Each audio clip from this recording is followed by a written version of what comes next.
नमस्कार साथियों, आप सभी का आपके अपने YouTube चैनल स्टडी राजस्थान 1000 के अंदर का स्वागत है। आज की जो अपनी वीडियो होने वाली है दोस्तों राजस्थान जीके से संबंधित होने वाली है।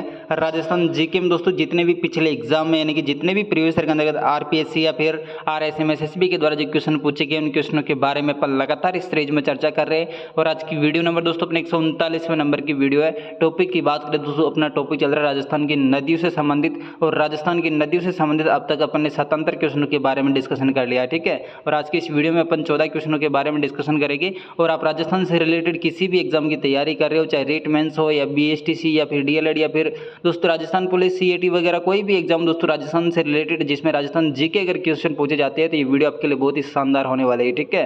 तो वीडियो स्टार्ट करते हैं और देखते हैं दोस्तों आज का सबसे पहला क्वेश्चन अपने सामने। निम्नलिखित में से अरब सागरीय अफवाह तंत्र का उदाहरण कौन सा है? तो इनमें से ऐसा कौन सा उदाहरण है जो कि अरब सागरीय अफवाह तंत्र का भाग है? तो राजस्थान में टोटल मतलब कि 3 मतलब कि अपने अफवाह तंत्र के भाग है। एक तो अरब सागरीय अफवाह तंत्र जिसमें दोस्तों लूणी नदी या फिर मतलब कि अपने माही नदी या फिर साबरमती की जो सहायक नदियाँ ये सभी की सभी अरब सागरीय अफवाह तंत्र का भाग बनाती है। एक दोस्तों बंगाल की खाड़ी का जो अफवाह तंत्र जिसमें दोस्तों चंबल है, अपने बाणगंगा के अलावा दोस्तों बनास या बनास की सहायक नदियाँ जो भी मतलब कि बनास की या ये अपने चंबल की सहायक नदियाँ ये सभी की सभी बंगाल की खाड़ी का अफवाह तंत्र है, ठीक है। और बाकी दोस्तों आंतरिक अफवाह तंत्र के जो भाग है उसमें दोस्तों अपने जो जैसे घग्गर नदी है, घग्गर नदी के अलावा दोस्तों अपने कांतली नदी है, कांकनी नदी है, ये जो छोटी छोटी नदी है दोस्तों जो कि राजस्थान से बाहर नहीं निकलती वो आंतरिक प्रवाह की श्रेणी में आती है। तो यहाँ पे टोटल अपने पास 3 मतलब कि आंतरिक प्रवाह के क्षेत्र है, ठीक है। बंगाल की खाड़ी, अरब सागरीय और आंतरिक अफवाह तंत्र के भाग। तो यहाँ पे दोस्तों अरब सागरीय अफवाह तंत्र का कौन सा मतलब कि एक ऑप्शन है जो कि अरब सागरीय अफवाह तंत्र में शामिल होता है? तो यहाँ पे दोस्तों मैनाली की बात करें और कोठारी की बात करें और बेड़च की बात करें तो दोस्तों मैनाली, कोठारी और बेड़च ये तीनों की तीनों नदियाँ दोस्तों बनास की सहायक नदियाँ है। और बनास दोस्तों अपने चंबल में मिलकर दोस्तों बंगाल की खाड़ी में शामिल होती है। तो ये ऑप्शन तो अपना गलत है, ठीक है। कोठारी, सोम और रूपारेल ये जो 3 नदियाँ दोस्तों, कोठारी है जो कि अपने बनास की सहायक नदी है, बंगाल की खाड़ी का अफवाह तंत्र का भाग है। सोम है जो कि मतलब कि किसका दोस्तों, माही नदी का, ये अरब सागरीय का, लेकिन यहाँ पे मतलब कि तीनों ऑप्शन अपने एक साथ नहीं है। और रूपारेल की बात करें दोस्तों, रूपारेल अपने उदयनाथ की पहाड़ी अलवर से निकलती है। तो ये भी दोस्तों मतलब कि अपने बंगाल की खाड़ी से संबंधित है, लेकिन यहाँ पे जो सोम नदी है ये अरब सागरीय अफवाह तंत्र का भाग है। तो ये ऑप्शन भी अपना गलत हो जाएगा, ठीक है। जोजड़ी और बेड़च और मैनाली की बात करें तो जोजड़ी मतलब कि अपने लूणी नदी की सहायक है और बेड़च और मैनाली ये दोनों की दोनों मतलब कि बनास नदी की सहायक है। तो ये ऑप्शन भी अपना गलत हो जाएगा, ठीक है। जोजड़ी, बांडी और जवाई ये जो 3 नदियां दोस्तों, जोजड़ी, बांडी और जवाई ये तीनों की तीनों नदियां दोस्तों ये अपने लूणी नदी की सहायक नदियां हैं। और लूणी नदी अपने अरब सागरीय अफवाह तंत्र का भाग रखती है। और लूणी नदी का उद्गम कहाँ से होता है दोस्तों? नाग पहाड़ियाँ अजमेर से, ठीक है, जिसको अपन आदि खारी आदि मीठी नदी के नाम से भी जानते हैं, ठीक है। लूणी नदी को आदि खारी आदि मीठी नदी के नाम से भी जानते हैं। तो ये थे अपना राइट आंसर क्या हो जाएगा, डी ऑप्शन।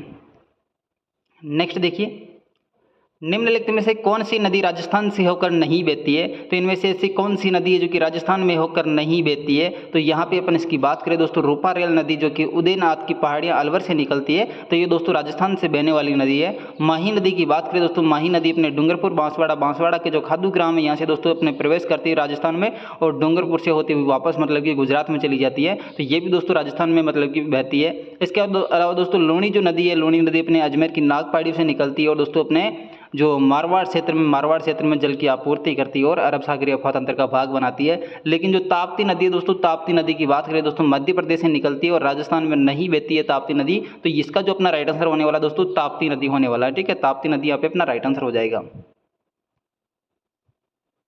नेक्स्ट देखिए, निम्न में से कौन सी नदी जयपुर जिले से होकर प्रवाहित होती है? इनमें से ऐसी कौन सी नदी है जो कि जयपुर जिले से प्रभावित होती है? तो सोम की बात करें दोस्तों, सोम नदी अपने मतलब कि बिछामेड़ा की पहाड़ियाँ उदयपुर से निकलती है और दोस्तों अपने माही नदी में शामिल होती है बेणेश्वर धाम में, ठीक है। तो ये ऑप्शन तो अपना गलत हो गया, जयपुर से नहीं निकलती है। जोजड़ी की बात करें दोस्तों, जोजड़ी अपने पाली से संबंधित है। और काली सिंध की बात करें दोस्तों, काली सिंध ये अपने चंबल की सहायक नदी है। और बाणगंगा की बात करें दोस्तों, बाणगंगा जो नदी दोस्तों जयपुर जिले से होकर गुजरती है, ठीक है, जयपुर जिले से प्रभावित होती है। और बाणगंगा को अपन दोस्तों रुंडित नदी के नाम से भी जानते हैं। इसके अलावा दोस्तों ताला नदी के नाम से या फिर अर्जुन की गंगा के नाम से भी जानते हैं, ठीक है। अर्जुन की गंगा, रुंडित नदी और ताला नदी, इसके अलावा दोस्तों बेड हैंडेड नदी के नाम से भी जानते हैं, ठीक है, बेड हैंडेड नदी, जो कि किसको कहा जाता है दोस्तों, बाणगंगा नदी को। और बाणगंगा नदी निकलती कहाँ से दोस्तों, ये बेराट की पहाड़ियाँ जयपुर से निकलती है और इसके किनारे बेराट की सभ्यता का विकास हुआ है, ठीक है। और इसका जो अफवाह तंत्र क्षेत्र है, मतलब कि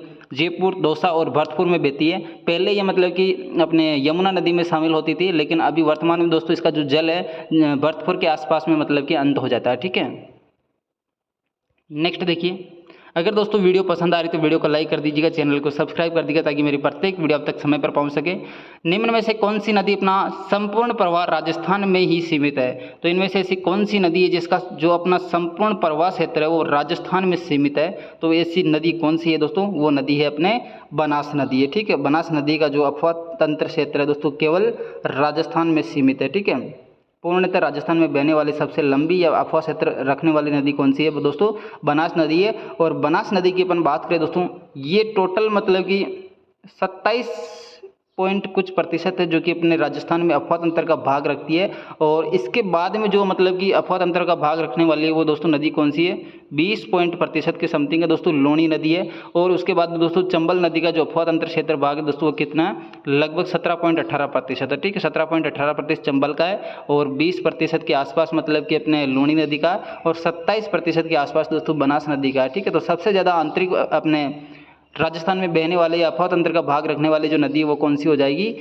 बनास नदी है। नेक्स्ट देखिए, राजस्थान की कौन सी एकमात्र नदी है जो केवल राजस्थान राज्य में ही बहती है? तो ऐसी कौन सी नदी है जो कि केवल एकमात्र राजस्थान राज्य में ही बहती है? तो ये कोठारी जो नदी है ये भी दोस्तों राजस्थान राज्य में बहती है और बनास नदी ये भी राजस्थान राज्य में बहती है। तो ये दोस्तों बोर्ड के द्वारा क्वेश्चन डिलीट माना गया। बाकी पार्वती है जो कि दोस्तों मध्य प्रदेश से निकलती है और राजस्थान में प्रवाहित होती है। और माही नदी की बात करें दोस्तों, मध्य प्रदेश से राजस्थान में, दोनों नदियाँ दोस्तों मध्य प्रदेश से निकलती है और माही अपने राजस्थान में आती है, ठीक है। तो दो राज्य में बहने वाली नदियाँ दोस्तों ये है, लेकिन दो अपने राजस्थान में बहने वाले केवल दो नदियाँ ये है। तो यहाँ पे दोस्तों ये बोर्ड के द्वारा क्वेश्चन डिलीट माना गया है, ठीक है। नेक्स्ट देखिए, कुराल नदी का संबंध निम्नलिखित में से राजस्थान के किस जिले से संबंधित है? तो कुराल नदी की अपन बात करें दोस्तों, कुराल नदी का संबंध कौन से जिले से संबंधित है? ये दोस्तों बंगाल की खाड़ी का अफवाह तंत्र का भाग है, ठीक है। कुराल नदी बंगाल की खाड़ी के अफवाह तंत्र का भाग है जो कि दोस्तों चंबल की सहायक नदी है, ठीक है, जिसका उद्गम होता है ऊपरमाल की पहाड़ियाँ। ऊपरमाल का जो पठार है दोस्तों, बिजोलियाँ के आसपास का जो क्षेत्र है जहाँ से दोस्तों कुराल नदी का उद्गम होता है, ये अपने चंबल में मतलब कि शामिल हो जाती है, बूंदी जिले के अंतर्गत प्रभावित होते हुए, ठीक है। बूंदी जिले में बहती है और चंबल में शामिल हो जाती है, ठीक है। नेक्स्ट देखिए, राजस्थान की किस नदी को रुंडित नदी भी कहा जाता है? तो ये क्वेश्चन दोस्तों आपने थंबनेल पे देखा होगा कि राजस्थान की जो रुंडित नदी है, रुंडित नदी किसे कहा जाता है? जिसको अपन ताला नदी के नाम से भी जानते हैं। ताला नदी, अर्जुन की गंगा, बेड हैंडेड नदी और रुंडित नदी, ये तीनों के चारों जो नाम है दोस्तों, रुंडित, ताला और अर्जुन और मतलब कि अपने बेड हैंडेड जो नदी है ये दोस्तों सभी की सभी किसके नाम है? बाणगंगा के नाम है, ठीक है। बाणगंगा दोस्तों पहले यमुना नदी में शामिल होती थी, लेकिन वर्तमान में आंतरिक प्रवाह के अंतर्गत शामिल होगी, जो कि भरतपुर के आसपास अपना जल को मतलब कि फैला देती है, ठीक है। और इसका जो उद्गम होता है दोस्तों बेराट की पहाड़ी से निकलती है और ये अपने जयपुर, दौसा और भरतपुर में बहती है, ठीक है। और इसकी जो टोटल लंबाई दोस्तों, टोटल लंबाई कितनी हो जाएगी? पहले इसकी टोटल लंबाई थी 380 किलोमीटर, सॉरी 380 है, ठीक है, 380 किलोमीटर थी, लेकिन वर्तमान में इसकी लंबाई कम हो गई है, ठीक है।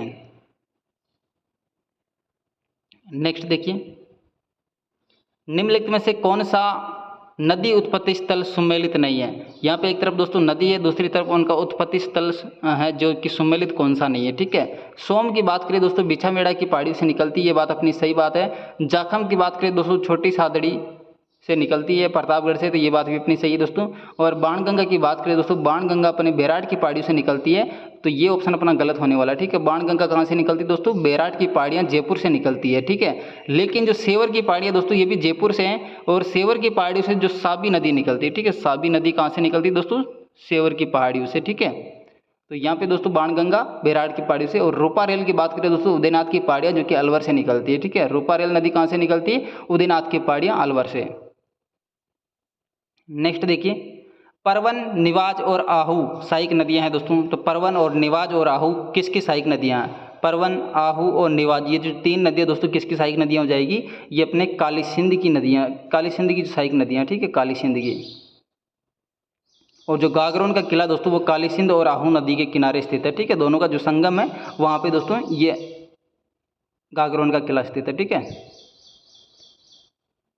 नेक्स्ट देखिए, निम्नलिखित विशेषताएं किस नदी की है। तो इनमें से कुछ विशेषता दे रखी है जो कि कौन सी नदी की विशेषताएं ये।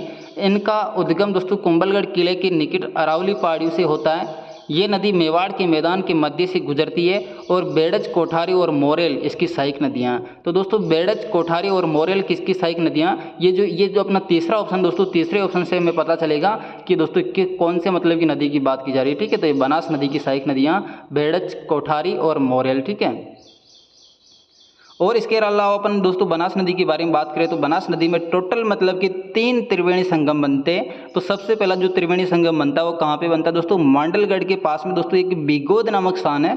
बिगोद में दोस्तों त्रिवेणी संगम बनता है, जहाँ पे दोस्तों एक तो बनास में शामिल होने वाली नदी कौन कौन सी है। एक तो मैनाली नदी है, एक इसके अलावा दोस्तों अपनी बेड़च नदी है। ठीक है, बेड़च और मैलाली जो नदी है दोस्तों बनास में आकर मिलती है, जिसको त्रिवेणी संगम के नाम से जानते हैं, जो कि दोस्तों बिगोद के पास में। ठीक है, दूसरा जो त्रिवेणी संगम बनता है वो दोस्तों कहाँ पे बनता है, वो दोस्तों देवली के पास में एक राजमेल जगह पड़ती है। दोस्तों राजमेल जो गांव है, राजमेल गांव में दोस्तों 2 नदियाँ आखिर शामिल होती है बनास नदी के अंतर्गत। एक तो है दोस्तों डाई नदी। ठीक है, डाई नदी, और एक है दोस्तों खारी नदी। ठीक है, खारी नदी और डाई नदी, ये 2 नदियाँ दोस्तों बनास में आकर मिलती है देवली के पास में राजमेल गांव के आसपास। ठीक है, जहाँ पे दोस्तों त्रिवेणी संगम बनता है। और तीसरा जो बनास नदी का त्रिवेणी संगम बनता है वो कहाँ पे बनता है दोस्तों, रामेश्वर धाम सवाई माधोपुर के अंतर्गत। ठीक है, रामेश्वर धाम सवाई माधोपुर के अंतर्गत दोस्तों तीसरा संगम बनता है, जहाँ पे बनास और सीप नदी, एक तो बनास दोस्तों, एक सीप नदी। ठीक है, सीप, ये दोनों की दोनों नदियाँ दोस्तों अपने चंबल के अंतर्गत शामिल होती है, जो कि दोस्तों कहाँ पे होती है, ये चंबल के अंतर्गत अपने